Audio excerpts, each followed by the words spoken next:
Good afternoon. It's Friday, the 8th of July 2016, just after 1 o'clock. Welcome to UK Column News. I'm your host, Brian Gerrish. With me in the studio, Mike Robinson. Well, we're delighted to say we'll be joined by live video Skype link by David Scott with Northern Exposure. Before we start our news, we'll just say the weather's not too good here in Plymouth. It's still very grey and cold, so summer's definitely not arrived. But we understand north of the border, it's not too bad at all, with a bit of glimmer of sunshine. And we're told it's pretty hot and sweaty in Holland at the moment. So I think that means close is the word. Well, let's start off by Chilcot, because, of course, lessons have been learnt. Everything is now safe and organised. We just remind ourselves about the terms of reference, because it was to establish as accurately and reliably as possible what happened and to identify those lessons that can be learnt. So no problem there at all. We, of course, said we need to get real about this, because this is not about lessons being learnt. This is about action being taken to stop unlawful wars and genocide. And yesterday we apologised to the people of Iraq, and we certainly stand by that apology. Also say my credit where it's due, of course, because Mr. Corbyn apologised to the people of Iraq, and I think he's the only politician to have the courage to do that. But credit to Dr.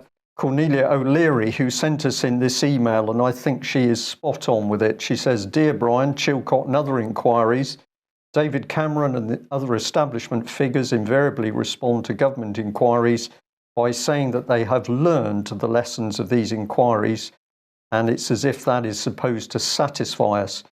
Yet they most definitely have not learned the single most important lesson, that if people are not held accountable for their actions, then the same bad actions continue to be perpetrated, as evidenced by the subsequent and continuing wars in Libya, Syria, Yemen, etc. Funny that."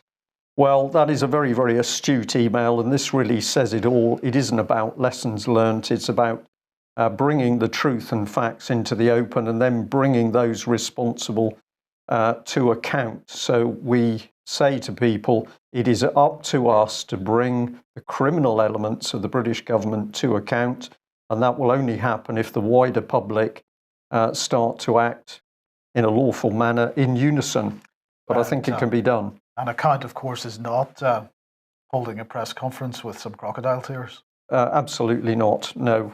This is proper courts of law, and people should be punished if their crimes warrant that, but justice must prevail. Well, can the national newspapers keep up with things? We don't think so. We could have taken a number of articles. This is the Mail, heroes and villains. In the main, Chilcot didn't name names. Well, no, he didn't. So here, Quinton Letts identifies those who behave nobly and those who deserve contempt. So this is skewing things off and in the very headline, because it's not about people who deserve contempt. It's about who needs to be brought to justice. But at least he did identify people that should have been properly mentioned. And of course, we've got Dr. Kelly pictured there. So here's Quinton Letts, one of the very big names in journalism. And we were interested to see that in his list of villains, amongst other people, was Lord Hutton and Lord Butler. But the irony is, of course, that he didn't bother to mention that Chilcot was part of the Lord Butler villain team and still is. So here we've got either poor quality journalism or a deliberate attempt, of course, to skew the public away from the real truth. It'd be good if they got their spelling correct in the headline. Behaved. Third line. Indeed, yes, a little bit. Well, it's good to see, isn't it? Because occasionally the UK column has made a small typo, Mike, but we just copy other people. We expect more from professionals, don't we? Yeah, of course. Well, okay, so that's Chilcot, but under the surface, the great and the good are dressing up. And here's the Queen and a whole host of other important people, including members of the royal family. And they were apparently at St. Giles Cathedral for the Order of the Thistle service. Now, you'd think that this was some sort of pantomime. I've got to say, the more I look into this stuff, the more disgusted I am. These are the great and good of Scotland who have been brought into this most illustrious order. Part of the motto is "Don't mess with us because we'll get you," apparently. Well, we were interesting to see former NATO General Secretary there, Lord Robertson. He's of interest to many people. But we'd like to say, isn't it remarkable that none of these people at all are the great and the good in Scotland? They're all silent on child abuse. So as the Scottish inquiry has collapsed, and of course, Miss O'Brien has just stepped down, we'll come on to that in more detail. Here's the great and good pouring out taxpayers' money in their fancy dress parade, but they don't want to speak out about children. Credit to your side of the water, Mike, because something different going on in Northern Ireland, Kincora Boys' Home. Information's coming out in the child abuse investigation there. But I just wanted to point this out, that quite a lot of it revolves around testimony from former members of the military. So we've got Sergeant Hugh here, said that an alleged victim told him, look, to give you an idea of McGrath's perversions, he tried to get me to do it with animals. Just have a look at what the QC said. The Inquiry Counsel, Christine Smith QC, said that was something that stuck with you over the years because whilst it might seem outrageous today, certainly seemed even more outrageous back then. Is this woman saying that we are on the path to sex with animals is okay? Well, she certainly doesn't seem to have any problem with it from those words. No, it's, well, it was terrible then, but now, well, I Not don't quite think, so bad anymore. don't think we've got a problem. Well, leave that, or that be as it may. Let's bring in this, because this is the key bit. The inquiry is supposedly examining claims that intelligence agencies covered up the crimes committed by a paedophile ring in Kincora to, here it is, blackmail some alleged high-profile abusers. Now, how an inquiry is digging into the secrets of Britain's intelligence services, I really don't know. I think that would take special branch at least, but apparently it's an inquiry. So let's just remind ourselves of the significance of this lot. We do it very quickly. We remember what's reported because, of course, accusations against Ken Clark that he didn't act on child abuse. We got David Cameron staunchly defending Lord Bramall. We've got Cameron saying that basically any suggestion that Westminster was not progressing child abuse investigations was sheer conspiracy theory, quote. So this is the situation at the moment. Westminster has lost child abuse files, and we know firsthand that major police investigations into abuse have been shut down with police officers threatened. And of course, we've got cases silenced, the Geoffrey Dickens MP dossier lost, Leon Britton, and so it goes on. England and Wales, well, we've got an abuse inquiry that faced delay and delay. That's apparently running, but they couldn't really get an independent chair. And so far, there's been little or no progress, but they have managed to lose some records, as you do. And we'll just say, interesting that, of course, we got the shutdown Mickey Summers case, Melanie Shaw, Emma Sue, and thousands of others. And then, of course, Scotland is worse, if anything, because the inquiry has been collapsed after key members resign. And the cause of that stated is government interference. And we've recently been reporting on the Brian and Janice Docherty case, but of course we got Holly Gregg and hundreds of others. So over to Northern Ireland, and of course we've got, finally, we've got the child abuse investigation proceeding. What are they talking about? Mainly around Kincora's Boys' Home, but this is the key issue. We've got the connection back into British intelligence, which brings us back into the centre of the beast in Westminster.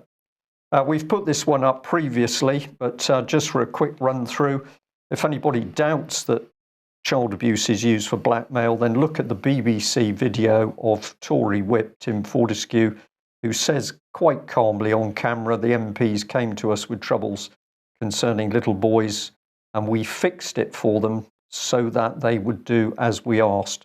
So there it is on BBC film, blackmail in Westminster. David, I'll just say any comments on that, because I know you're about to lead us into the Brian and Janice Docherty case.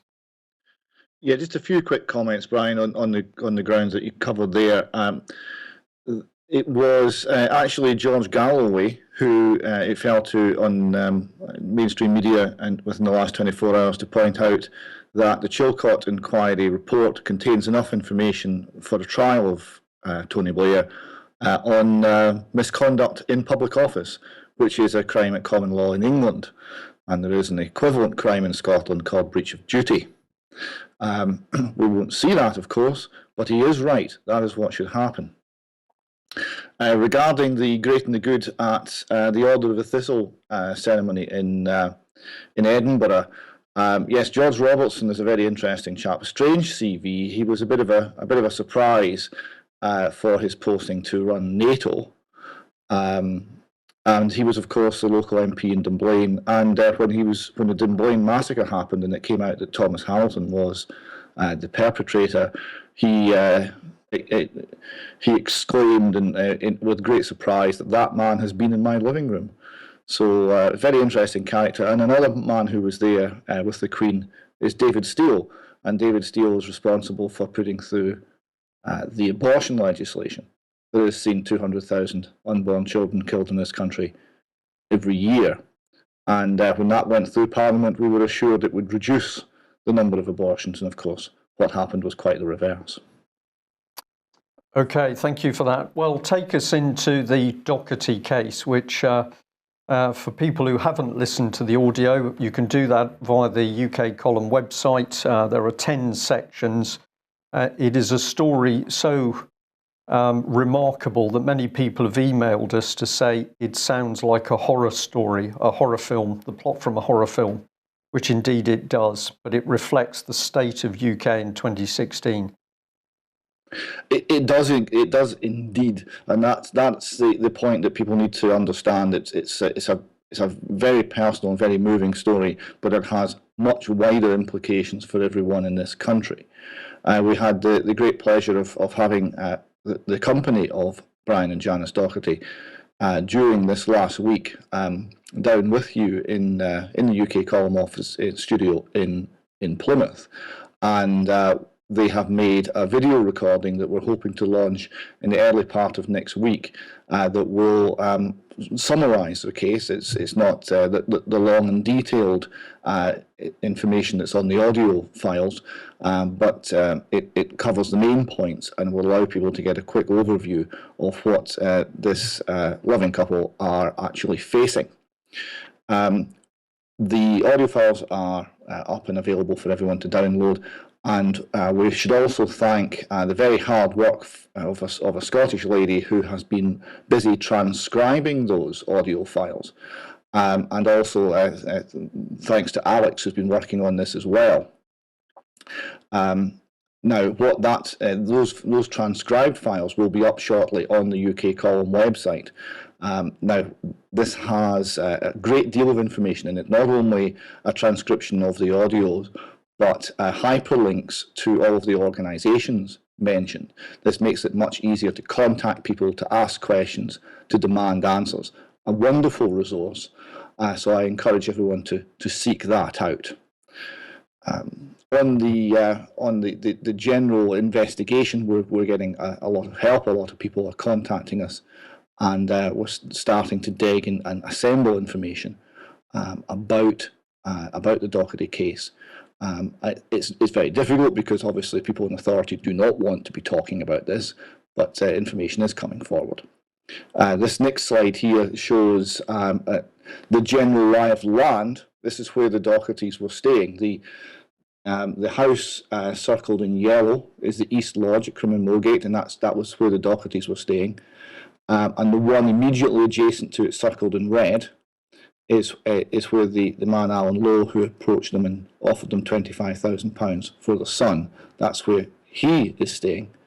And you see just above the Dochertys' house there's a little junction, and that's the rear access to Crimmin Millgate House itself, which is the large manor house, which is used for your weddings and functions, as well as a home for the Viscount and his family. So that's the lie of the land. That shows you where you are. It's in North East Scotland, and it's not far from both Fraserburgh and Peterborough. Fraserburgh and Peterhead. Right. And I think we just emphasise that that is a relatively remote location. So when events took place around the family, for example, they're talking about men being around the property late at night. They're talking about criminal damage with the intent to harm, glass being loosened in the greenhouse. This was a very frightening environment to be in, particularly when they discovered that Police Scotland were not going to give them any help. Well, quite. That's visible on Google Earth or Bing Maps or any of these websites, and you'll see that round about there are a few scattered houses, but it's very rural. It's very quiet. At night, it's almost totally black in a winter's night, and there's no street lights in the surrounding area or anything like that. Okay. Now, we have got a number of members of the public have started to be motivated and to take action, including writing some very well-constructed and measured letters to authorities.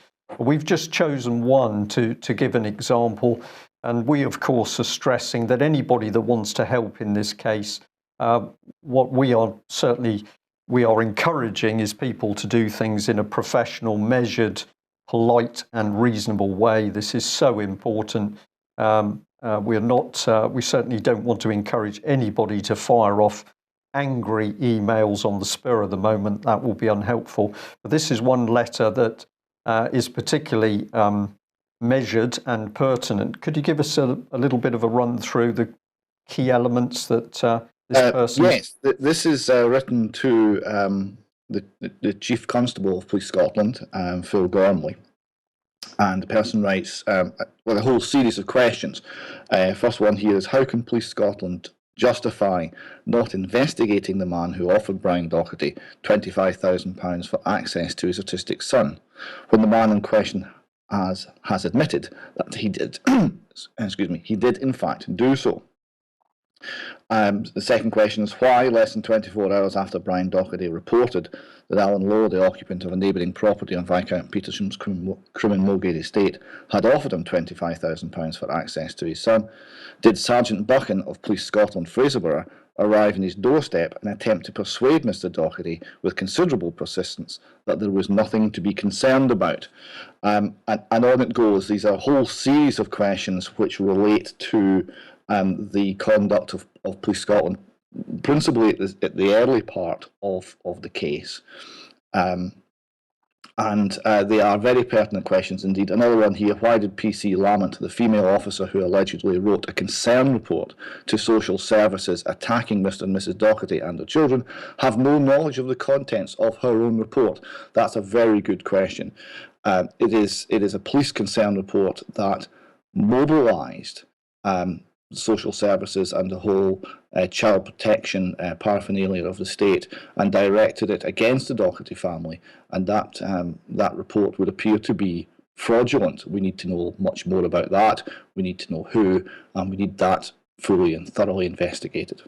Okay, we'll just say, David, for people who may not yet be fully familiar with this case, first of all, we'll say do go to the UK Column website and have a listen to the audio, hear the testimony of the parents themselves.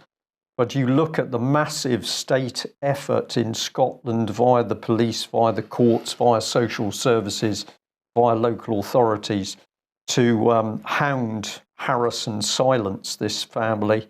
And then, of course, when they move over the water to Ireland, just the same state resources are put into silencing them. And of course, our prospective Prime Minister candidate, Theresa May, and her office, who know full well about this case, they do the opposite. They do absolutely nothing. There's something very, very strange going on here where the state can mobilise this amount of, this number of assets in order to persecute a family who have not even been accused of any crime whatsoever. But when we see our government taking the country to war based on lies and falsification of intelligence reports, there's apparently nobody who can do anything about it. the contrast is becoming a little bit too clear, I think. Indeed. I would also say that anyone contacting organisations like Police Scotland, what you will get by way of return is a claim that data protection legislation prevents any discussion with anybody not involved in the case, therefore go away. I would point out that the Data Protection Act has an overriding public interest exemption. It does not give Police Scotland the right to cover up their own criminal wrongdoing. There is a public interest test here, and not to be dissuaded by such obviously transparent attempts to cover up and distract from what's really going on. Okay. Well, David, directly relevant, of course, big ructions in the Scottish Child Abuse Inquiry. Can you take us through what's been happening and what you think the position is at the moment north of the border? Yes, this first headline here, this I think is possibly the worst headline, the most deceptive and misleading headline I can remember seeing in many a long year. Child abuse inquiry in disarray after chairwoman quits in row over offensive comments to survivors. Now, there's many things wrong with this headline. One is she did not make any offensive comments. That would suggest she made some sort of offensive comments to survivors. She did nothing of the sort. The comments that this refers to are not comments to survivors. They're comments that a third party thought might be offensive to survivors, but were in fact a comment quoting something that a survivor had said. So it's a highly misleading headline from the Daily Record. Why would the Daily Record be trying to cover up the government's position in this and protect the government from entirely valid criticism? I don't know, but it seems very strange.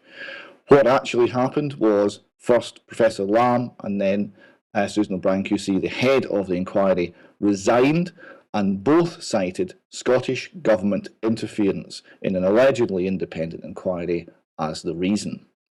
What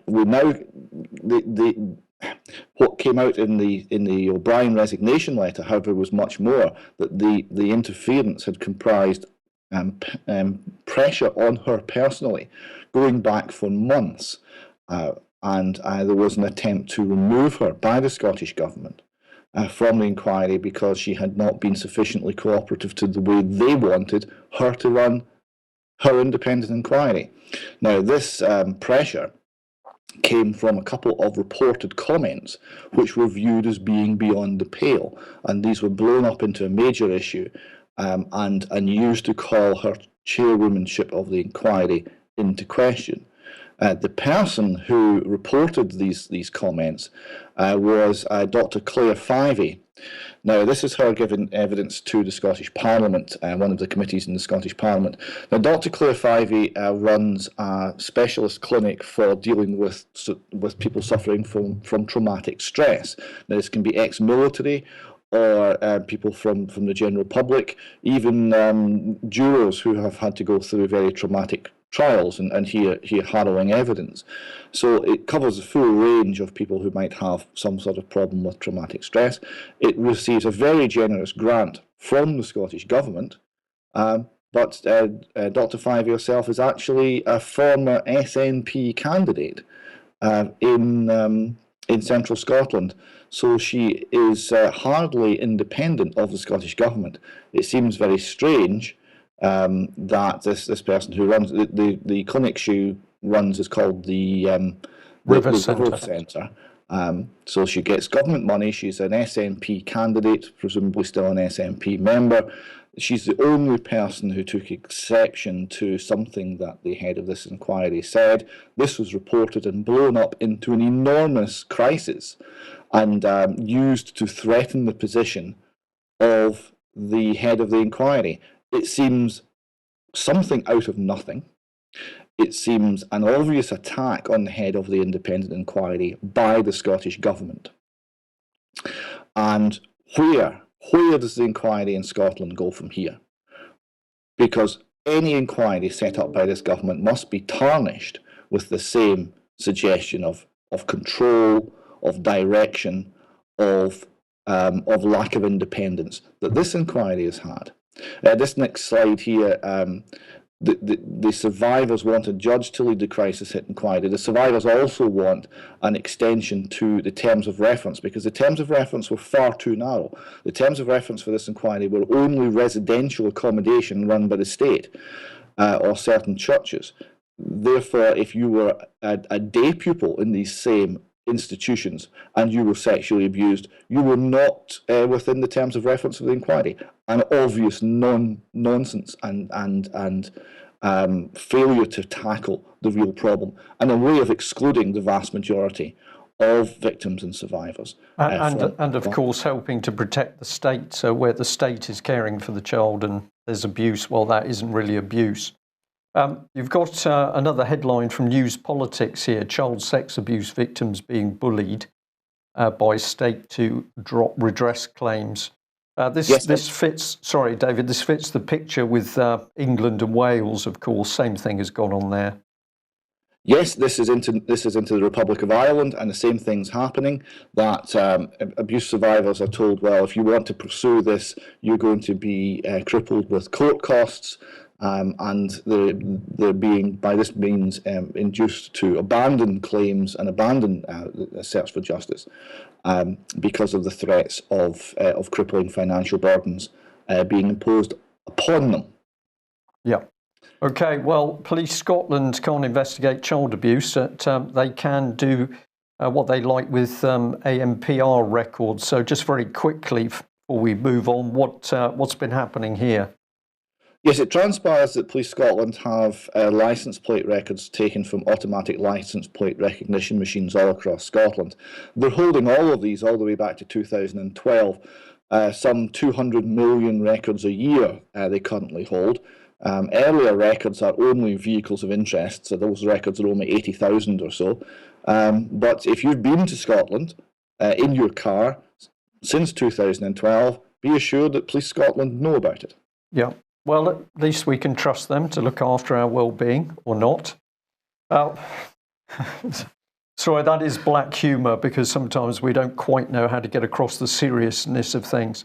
Before we move on to subject of Dallas, we just say that Ian Crane's AV7 DVDs are available now via the UK column. So if you would like to see some of those key speakers, you weren't able to attend the event, you can get those by simply coming onto the website and the.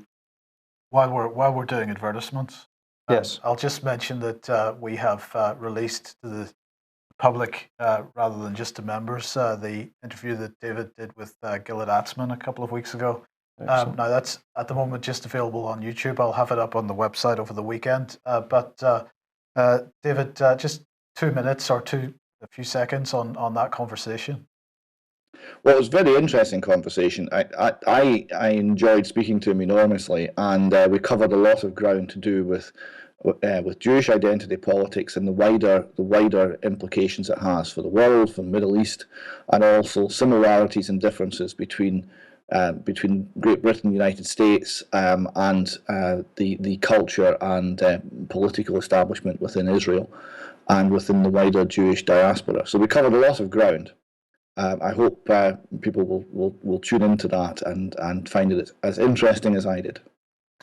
Okay, good stuff. Now we're going to move on to Dallas. A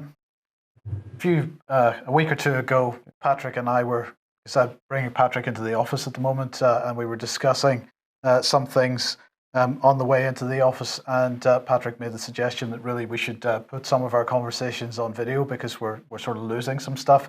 So as an introduction to the Dallas situation, we're just going to show a short 3-minute clip from the recording we did this morning, because some of the points that Patrick made were excellent. So here we go. Okay, so America staged the Maidan last night in Dallas, Texas, right? So imagine, if you can believe this, right? So there's a cop killing a young black guy in some Dallas suburb, and then a Black Lives Matter protest was staged on the streets of Dallas, right? And all these hundreds or thousands of people marching downtown Dallas, and all of a sudden, last night around 9 p.m., sniper fire from multiple positions shoots and kills 5 police officers and wounds 6 others. And these are meant to be Black Lives Matter left-wing snipers positioned in buildings. One of them was held up in a book depository in Dallas. Okay, and this is with the backdrop of a major multi-agency first responder and police drill, more or less echoing a very similar scenario in Texas. So are we meant to believe that this has happened as advertised? So what does this remind you of? The Maidan. Yeah. The Maidan, snipers in buildings, shot police officers. Syria as well in Homs. So this is a tried and tested tactic of destabilization, although in America it's slightly of a more theatrical flavor. So this is not only going to cause have political ramifications, but more gun control. It's propaganda. This is one of the crown jewels right now. This one, so this is going to tick all boxes. Okay, first box, it takes Hillary Clinton off the headlines. Boom, away she goes. Yeah, that's the last we'll ever hear of Hillary's emails. So tick that box. Second box, this brings Trump into the headlines. Trump's now coming out and decrying, and Trump supporters, the Black Lives Matter radical left-wing movement. Okay, so this is ratcheting up the strategy of tension on the left and the right. Okay, this is preparing for hopefully some American civil unrest. Whoever designed this wants, they hope for American civil unrest this summer, especially in the run-up to the election in November. They want it to intensify. Yeah. Okay, so they want to see some real street clashes.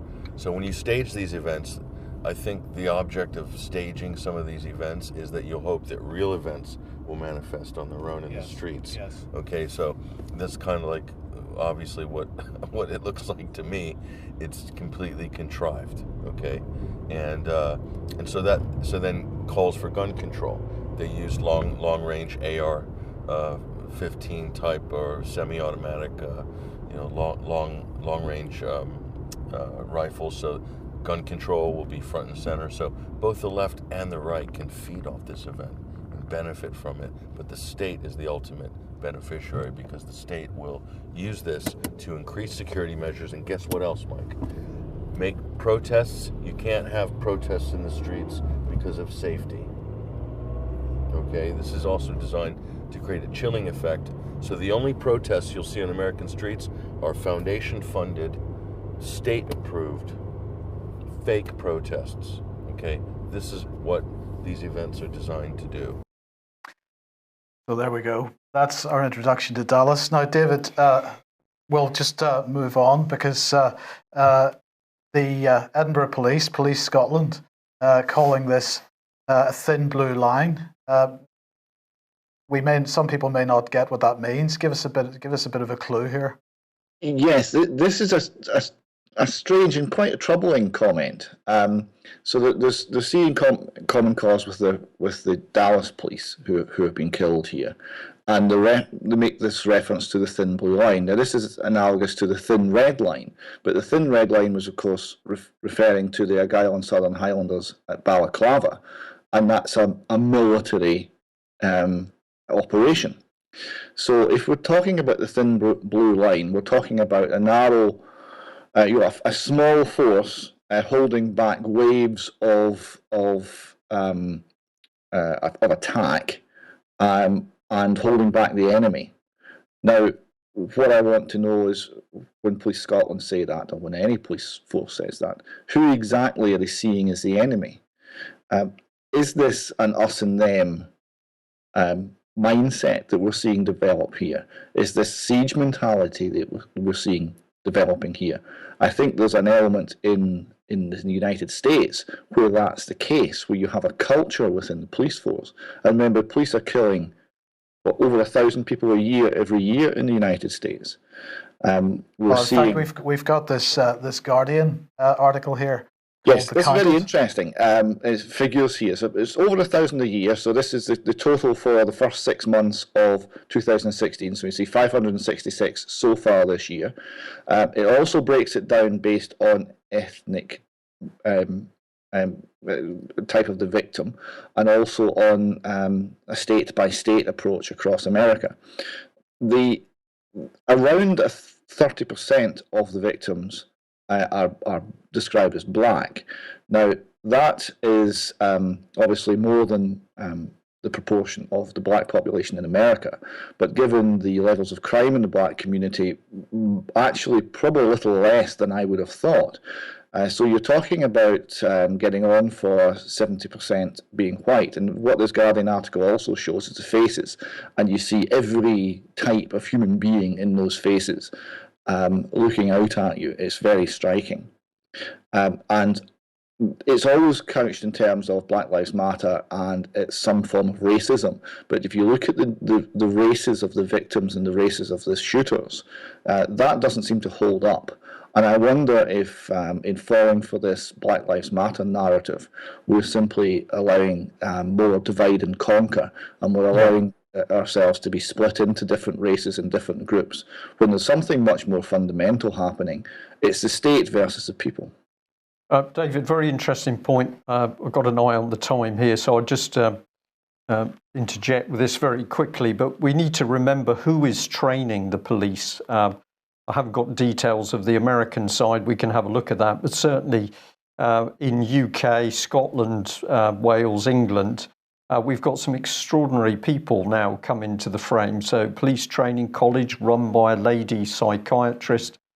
We've had common purpose in amongst the police. We have proof of neuro-linguistic programming being used, absolute proof of that being used, including with Police Scotland. And now we're starting to see the police behave in a very cold, detached way.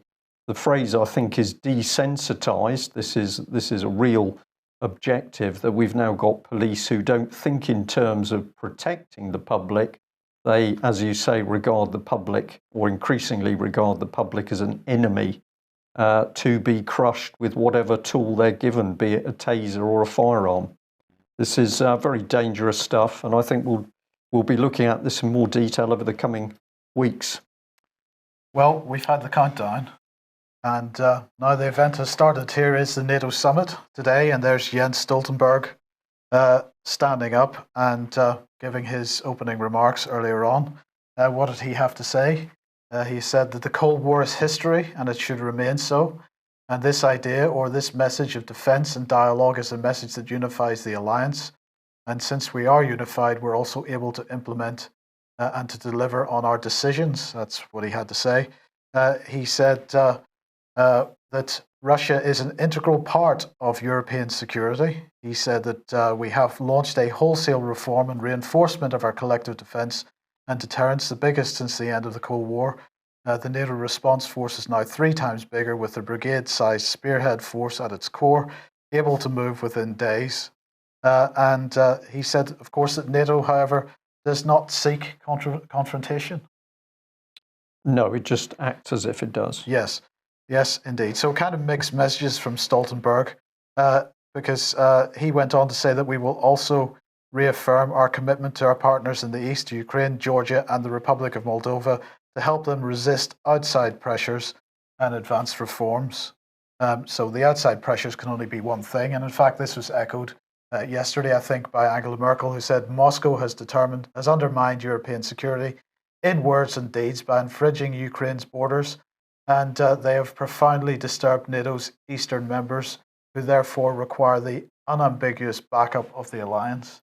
Utter lies, propaganda of a vast scale, Mike. I think is astonishing to see how blatant this is now. And since this is being held in Warsaw, we shouldn't leave out Andrzej Duda, who is the president of Poland. He said, in the face of the changing situation in the security environment in our part of the world, in Central and Eastern Europe, it is necessary to strengthen the presence and potential of NATO.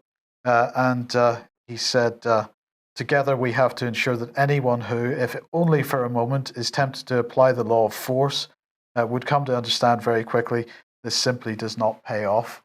But it's not just this type of rhetoric at the summit itself, because of course our old friends Rusi have to get in on the act. And here we are, Russia and NATO eroding the foundations of relations. They say the NATO-Russia Founding Act is the most important legal instrument governing relations between the alliance and Moscow. That's NATO and Moscow. Unfortunately, it's not working, and Russia has violated the act on numerous occasions, they claim. The 1997 Founding Act laid the foundation for NATO-Russia relations for a decade, yet arguably Moscow started to contravene the Founding Act's principles, and especially the obligation to refrain from threat of force against each other soon after the document was signed. In December 1999, Yeltsin emotionally, if indirectly, invoked the nuclear threat, arguing that Russia was not being treated fairly by the US. This curious and menacing rhetoric was also repeated on a number of subsequent occasions, especially after 2013. And so it goes on. The same, the hypocrisy in accusing others of using any kind of emotional and threatening rhetoric is unbelievable. And that is the Royal United Services Institute, of course, Mike. So the all those nice people we saw earlier, the Order of the Prickly Thistle, they're all behind this one as well. Yes. Before we move on, any thoughts, David? Well, I mean, the problem with the Russians is, of course, they keep moving their country closer to our military bases. And I seem to recall there was, in fact, a guarantee given that when the Warsaw Pact was removed from the grand chessboard, that there would be no eastward expansion of NATO. So we don't seem to have stuck to that. Well, in fact, the US denies that. They say that it was kind of a verbal agreement, nothing really to, verbal contracts don't count for anything, David. Well, they do in Scots law, but never mind. We have also huge hypocrisy. I saw a British government minister within the last week talking about how the Russians had undermined Europe by creating the migrant crisis because of the policy in Syria. Now, this is just fantasy. Who's been destabilizing Syria? It's not the Russians. It's our own wise overlords. The same overlords that we've just had the Chilcot Inquiry showing that basically they lied, falsified intelligence material, politicised intelligence material, all to achieve what they wanted in the first place, which was regime change. The picture's pretty clear, really. Yes. We're now just seeing it on a bigger scale. Now, moving on to global governance or global government. This is a subject we've covered extensively over the years, and one question that we've always asked has been, what would be the main path to world government? Would it be through the EU-UN sort of model, or would it be through the Commonwealth? Well, here we are. Here is the Commonwealth website, and they're talking about 3360 Town Hall. And what's this about? Well, the Commonwealth Secretary-General invites you to tackle some of the world's most pressing challenges today. This is a leadership program.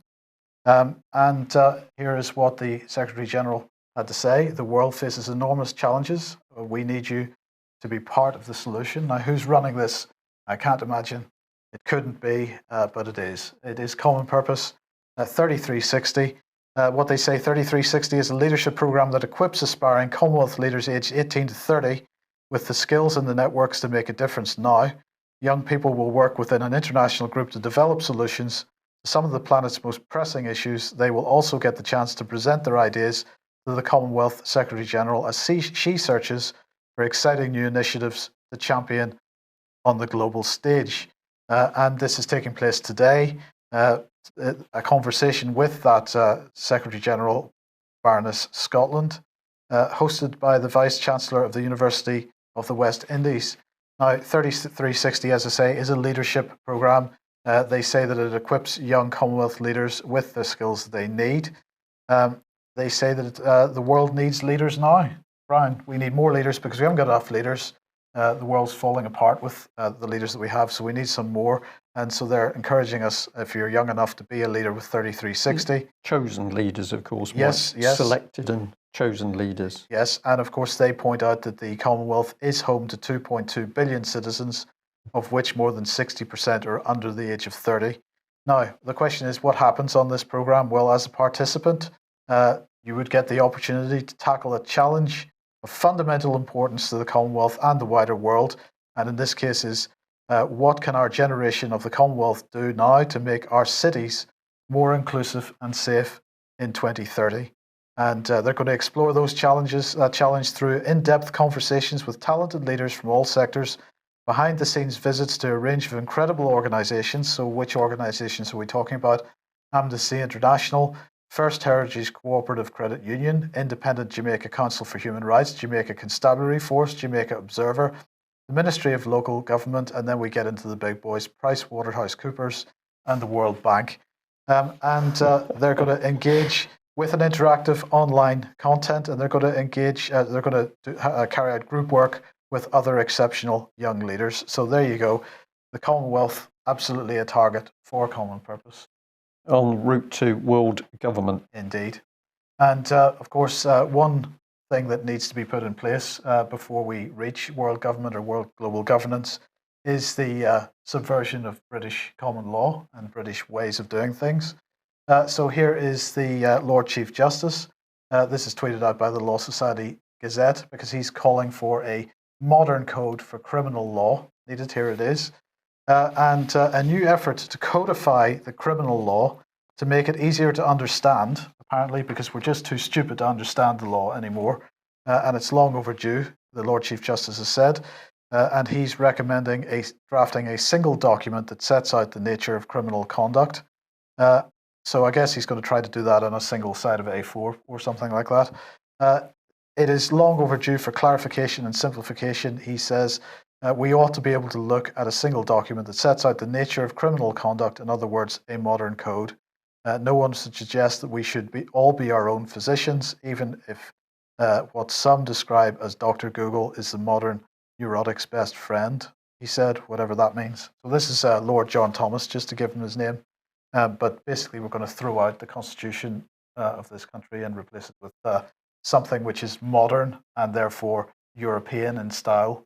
But of course, the public hasn't been asked whether they wish this. This has just been decided by our future leaders. Absolutely. With his dead sheep on his head. And the good news. The good news. There is good news. Yeah, there is good news. We are definitely having a female Prime Minister. It could either be Theresa May or Andrea Leadsom. That's the two-headed monster at the moment, of course. Yes, indeed. Double-headed monster. Yes. So, David, you wanted to point out that Andrea Leadsom, of course, has been lobbying for more support for parents and children. So that must be good news as well. Well, you might think so, but you would be wrong. The lobbying here is to increase the early intervention agenda of the state. So the state has to intervene basically before a child is 2.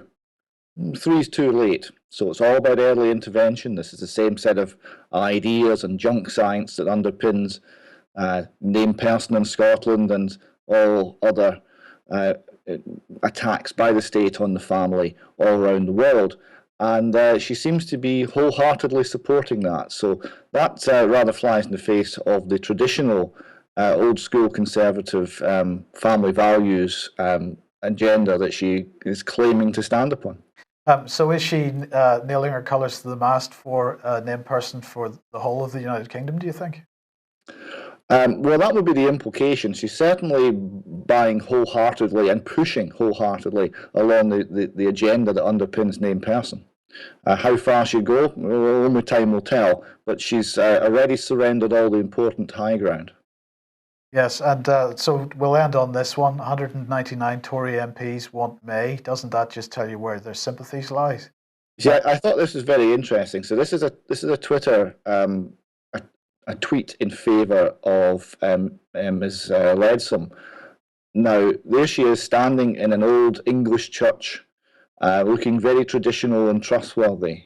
So she's trying to present there a particular image, a particular appearance, a particular, harking back to the past. You can see how this would appeal to a lot of Conservative members, because this is an election only amongst Conservative Party members. But what we're seeing and what she's actually doing with the early intervention in family life agenda is quite the reverse. Indeed. That's us. That's it. Well, thank you, David, for joining us. Thank you to our viewers and listeners for joining us. What interesting times we live in. It's up to us, the general public, to do something about it. It's not for us just to sit and observe what these people tell us, want, and would have us believe. We need to make sure they're doing our bidding, not the other way around. So a lot of work to be done. Thank you to all of you who've taken out subscriptions or made a donation. If you can manage to subscribe to us, it is a very big help. We would like to do more. We would like to do more interviews. Very often that means being able to be in the same room as people who don't have money to travel, don't have money to buy laptops or communicate. So in order to get news to you, we do need income. And if you can help, please consider making that subscription. Thank you, David. We'll be back same time on Monday. Have a good weekend and see what you can do to challenge the state as this close down continues. Thank you. Bye-bye.